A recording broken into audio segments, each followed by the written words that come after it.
दोस्तों, बेंगलुरु में इस वक्त कर्नाटक रियासती वक्फ बोर्ड के चेयरमैन के लिए इलेक्शन हो रहा है। चेयरमैन के सिलेक्शन के लिए अहम मीटिंग इस वक्त बेंगलुरु के कनिंगम रोड दारुल औकाफ में हो रही है। अब तक जो इतलात मिली हैं, इस मीटिंग में सिर्फ 4 मेंबरों ने हिस्सा लिया है।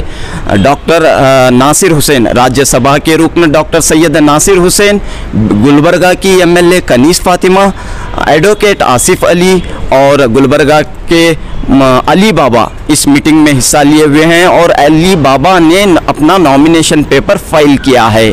4 मेंबरों ने हिस्सा लिया है, जबकि ये इतलात मिल रही हैं कि जो ग्रुप अनवर बादशाह को चेयरमैन बनाना चाहता था, उस ग्रुप ने इस मीटिंग का बायकॉट किया है।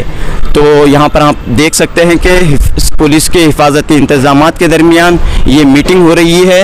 अनवर बादशाह इस मीटिंग में नहीं आए हैं। अनवर बादशाह के जो साथ यानी कि जो हिमायत कर रहे थे, अनवर बादशाह के चेयरमैनशिप के लिए जो हिमायत कर रहे थे, जो सपोर्ट कर रहे थे, वो मेंबर्स भी इस मीटिंग में अब तक नहीं आए हैं। और कहा यह जा रहा है कि अनवर बादशाह के ग्रुप ने इस मीटिंग का बायकॉट किया है, जबकि मीटिंग तो शुरू हो चुकी है। 4 मेंबर्स इस मीटिंग में मौजूद हैं।